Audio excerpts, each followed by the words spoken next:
Il est déjà marqué, pas parce qu'il a échoué, pas parce qu'il a reculé, il est marqué parce qu'il a refusé d'obéir sur la scène mondiale. Peu de chefs d'État portent une cible aussi lourde que lui, pas pour avoir instauré une tyrannie, mais pour avoir montré qu'un autre chemin était possible. La pression ne vient pas d'un seul front, elle traverse les couloirs du pouvoir à Washington, elle s'étend jusqu'au salon feutré de Paris et elle descend jusque dans les cercles fermés de l'élite politique locale. Le message est clair, il doit disparaître de l'équation. Ce n'est pas une crise spontanée, c'est une convergence, une accumulation de forces qui, depuis des décennies, vivent confortablement d'un ordre figé, un ordre qu'il a osé perturber. Son véritable crime n'est ni militaire ni idéologique. Il est structurel, il a refusé d'être un relais, il a rejeté les mécanismes de contrôle qui ont maintenu la région sous tutelle génération après génération. En faisant cela, il n'a pas seulement défié des intérêts étrangers, il a réveillé quelque chose de plus dangereux encore, une fierté nationale qui ne demande plus la permission. À l'intérieur même de ses frontières, la menace est plus insidieuse, des élites enracinés, des opérateurs de l'ombre, des alliances silencieuses qui n'acceptent pas que le statu quo soit remis en cause. Même certains dirigeants africains l'observent avec méfiance, non pas parce qu'il est instable, mais parce qu'il introduit une variable incontrôlable dans un système qu'il maîtrisait parfaitement. Ce qui se joue ici dépasse un simple gouvernement. Il est devenu un symbole. Et dans le monde de la géopolitique à haut risque, les symboles qui refusent de plier sont traités comme des menaces existentielles. Ce n'est pas un accident, ce n'est pas une réaction émotionnelle, c'est une guerre préparée. Et la question n'est plus de savoir s'il est visé, mais jusqu'où les forces qui veulent l'effacer sont prêtes à aller. Ceux qui pensent qu'il est simplement assiégé se trompent. Il est traqué. Depuis le premier jour, la cadence est brutale. Pas de répit, pas de zone grise, une succession ininterrompue de tentatives destinées à le briser physiquement ou symboliquement. Nous ne parlons plus de manœuvres politiques classiques. Ce qui s'abat sur lui relève d'une logique de saturation. Coup après coup, jusqu'à ce que la fatigue fasse le travail que les balles n'ont pas encore réussi. Aucun autre dirigeant africain contemporain n'a encaissé une telle fréquence d'attaques en si peu de temps. Ce chiffre n'est pas décoratif, il verrouille le débat. Plus de 15 tentatives d'assassinat en 2 ans, ce n'est pas une instabilité passagère, c'est un schéma. Et un schéma révèle toujours une intention. Pourquoi lui? Pourquoi maintenant? Pourquoi pas les autres chefs militaires de la région, pourtant issus de contextes similaires? Le contraste est frappant. Gabon, Tchad, Mali, Niger, aucun n'a subi cette pression létale constante, aucun n'a vu s'abattre sur lui un tel mélange d'hostilité interne et d'acharnement externe. La variable, ce n'est pas l'uniforme, ce n'est pas le mode d'accès au pouvoir. La variable, c'est ce qu'il incarne. Il ne gouverne pas comme un gestionnaire de transition, il agit comme un point de rupture. Très vite, sa posture a cessé d'être locale, elle a pris une dimension continentale, un discours qui dépasse les frontières, une ligne qui refuse l'ambiguïté. Son intervention au sommet Russie-Afrique n'a pas seulement circulé, elle a contaminé, elle a réveillé une génération qui n'attendait plus de permission pour penser autrement. C'est précisément là que le danger est né. Quand un homme cesse d'être un administrateur et devient une référence, il sort du champ politique classique pour entrer dans la zone rouge du système. Dès cet instant, l'objectif n'est plus de le contenir, mais de l'effacer. Et chaque tentative avortée n'a pas calmé le jeu, elle a affiné la méthode. Corriger les erreurs durcit la détermination. Ce qui arrive n'est pas une escalade improvisée, c'est la phase suivante. Le 16 avril 2026 n'est pas une date parmi d'autres, c'est une ligne de fracture. Encore un complot, encore une tentative méthodique pour l'effacer définitivement, et même si cette opération précise a été neutralisée, l'erreur serait de croire que le danger s'est dissipé, il a muté. Ceux qui voulaient sa chute n'ont pas disparu, ils se sont repliés, ils ont analysé, ils ont tiré les leçons de leurs échecs, les signaux sont clairs, ils préparent autre chose. Et ils ont juré d'agir avant juin 2026. Quand la pression est montée, ils n'ont pas fui au hasard, ils ont traversé une frontière précise, la Côte d'Ivoire. Selon les informations qui circulent, ils n'y ont pas été traités comme des fuyards, mais comme des pièces utiles dans une mécanique plus large, sous une protection discrète. Un nouveau centre de commandement aurait vu le jour, objectif inchangé, méthode améliorée, finir le travail. Face à cela, rester immobile aurait été une condamnation. Il a donc choisi l'option la plus risquée politiquement, mais la seule viable stratégiquement, le verrouillage total. Ce que ses proches appellent désormais la doctrine du confinement n'est pas une simple montée en puissance sécuritaire, c'est une reconfiguration complète de l'environnement de pouvoir, plus de symboles, plus de routine, plus de hiérarchies intouchables. La première cible fut évidente, la garde présidentielle. Dans un contexte où la trahison vient souvent de l'intérieur, la loyauté formelle ne vaut rien, elle doit être prouvée, vérifiée, revalidée. La restructuration a été brutale, silencieuse, chirurgicale. Des équipes entières ont été recomposées du jour au lendemain. Tout comportement ambigu a suffi pour une éviction immédiate, sans débat, sans justification publique, mais le filtre ne s'est pas arrêté au passé ou aux états de service. Chaque nouveau membre a subi une radiographie totale de son existence, origine, relations familiales, connexions politiques, contacts internationaux, aucune zone aveugle, aucune indulgence. Ce n'est plus une unité d'élite classique, c'est un cercle fermé, sélectionné pour survivre, pas pour parader. Et ce choix révèle quelque chose d'essentiel. Il n'attend plus la prochaine attaque, il s'y prépare déjà. Mais sécuriser les hommes ne suffisait pas. Le véritable point de rupture était ailleurs, dans les flux invisibles, dans ce qui circule sans bruit et tue à distance, l'information. Une seule trahison de haut niveau a suffi à tout révéler, pas un incident isolé. Une faille systémique, pendant des années, l'infrastructure de communication du pays était restée vulnérable, obsolète, perméable. Un couloir ouvert permettant à des officiers corrompus de transmettre des renseignements militaires sensibles sans déclencher la moindre alerte. Cette époque est terminée. La réponse n'a pas été graduelle, elle a été radicale.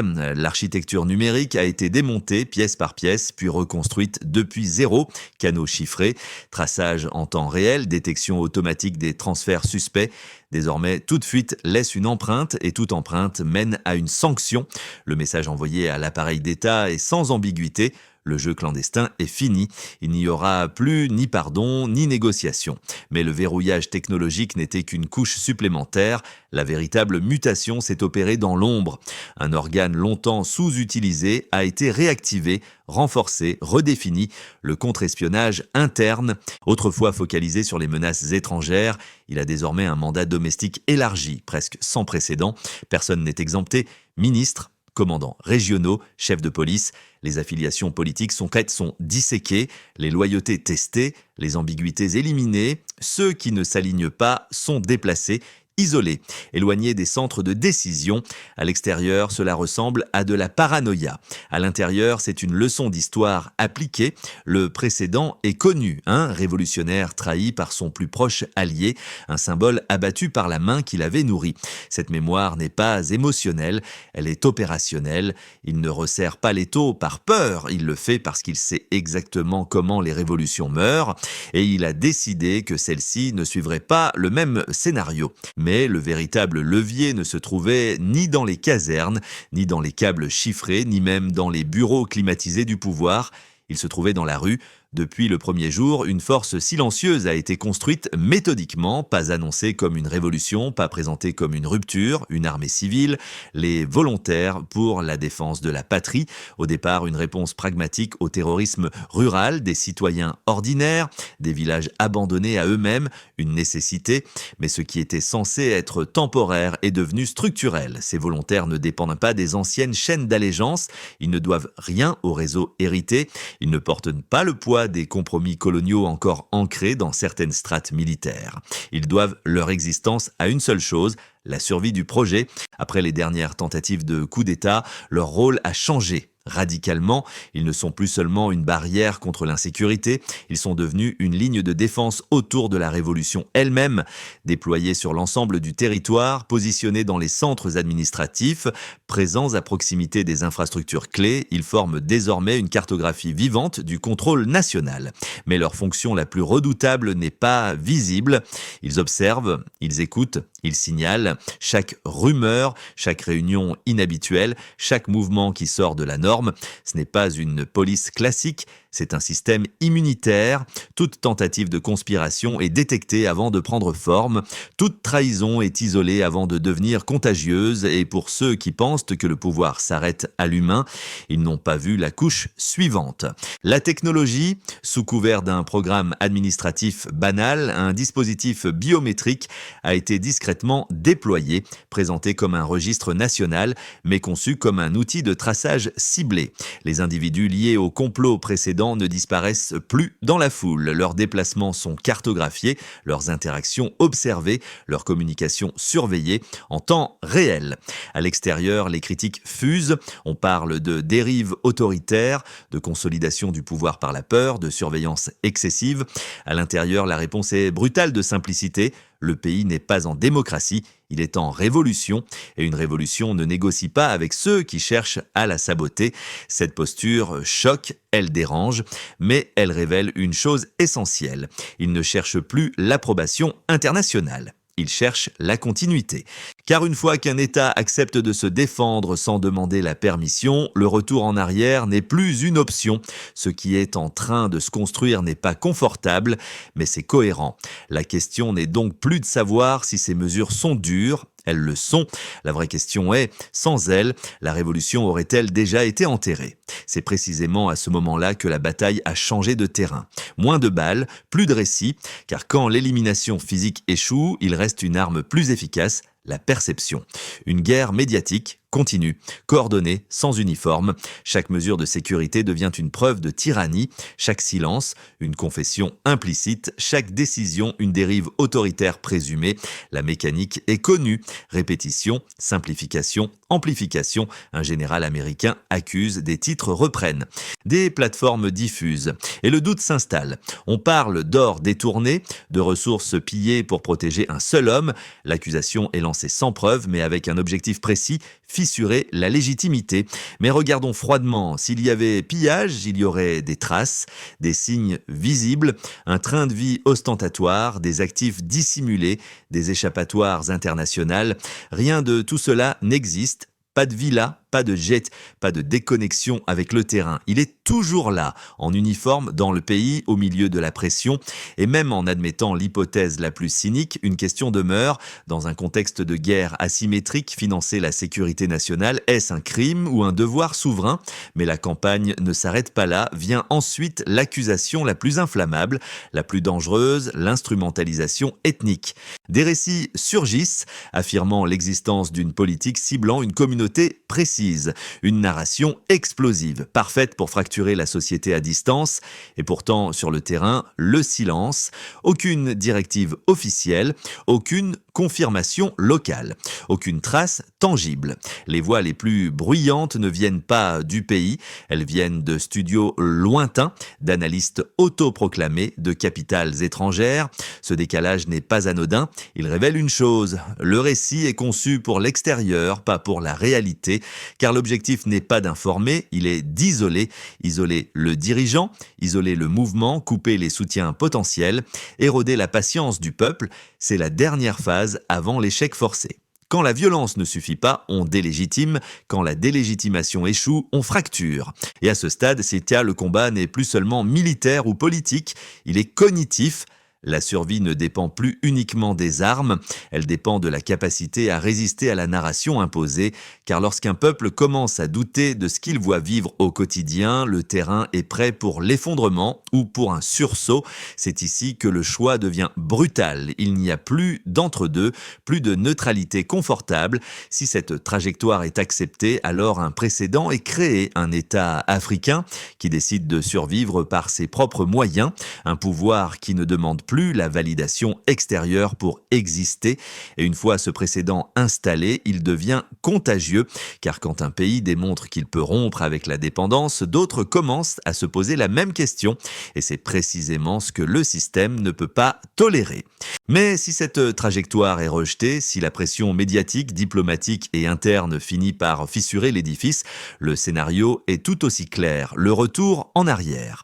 Des élites recyclées, des accords réactivés, activées, des chaînes invisibles remises en place sous le vocabulaire rassurant de la stabilité. La révolution serait alors requalifiée en parenthèse, une erreur à ne plus reproduire. Et il existe une troisième voie, la plus dangereuse de toutes, le silence prolongé. Quand la population ne rejette pas ouvertement, mais ne soutient plus activement, quand l'usure remplace la conviction, quand la peur gagne sur l'élan, c'est dans cet espace que les systèmes s'effondrent sans combat, pas par défaite militaire, mais par épuisement psychologique. C'est pour cela que tout ce qui est mis en place aujourd'hui ne vise pas seulement à empêcher un coup d'État, mais à empêcher l'érosion lente de la volonté collective, car une révolution ne meurt pas toujours sous les balles, elle meurt souvent quand plus personne n'est prêt à la porter. Ce qui est en jeu dépasse un homme, même s'il en est le visage. Progressivement, son nom devient secondaire. Ce qui compte, c'est l'architecture qu'il a déclenchée, les lignes rouges qu'il a déplacées, les règles qu'il a cessé de respecter parce qu'elles étaient conçues pour échouer. La vraie question n'est donc pas s'il est trop dur, trop radical ou trop inflexible. La vraie question est, dans un environnement conçu pour broyer toute tentative d'indépendance, la douceur était-elle seulement une option ? Car une fois que le système vous a désigné comme une anomalie, il ne négocie pas, il corrige, et ce qui se joue à maintenant, ce n'est pas un mandat ni une popularité, c'est la capacité d'un peuple à décider s'il accepte le coût réel de la souveraineté. À ce stade, il n'y a plus de confort possible, plus de lecture distante, plus de neutralité feinte. Ce qui se déroule sous nos yeux n'est pas une simple crise politique, c'est un test de maturité collective. Si ce projet tient, alors une vérité dérangeante s'imposera. L'indépendance réelle a un prix, et ce prix n'a jamais été faible. Si ce projet échoue, il ne sera pas présenté comme une défaite imposée, il sera reconditionné en échec interne, en preuve que rien ne peut changer, et cette narration-là fera plus de dégâts que n'importe quelle balle, car le véritable objectif n'a jamais été un homme, il a toujours été l'idée qu'un État africain puisse sortir du rôle qui lui a été assigné. C'est pour cela que la pression est totale, sécuritaire, médiatique, psychologique. Et c'est pour cela que le débat réel est souvent évité. On discute des méthodes, mais rarement des causes. On condamne la fermeté sans jamais reconnaître la violence du système qui la rend nécessaire. L'histoire jugera, pas sur les intentions déclarées, mais sur les résultats. Soit cette séquence deviendra un précédent, soit elle servira d'avertissement. Dans les deux cas, elle laissera une trace, et chacun devra se positionner, pas forcément aujourd'hui, mais tôt ou tard.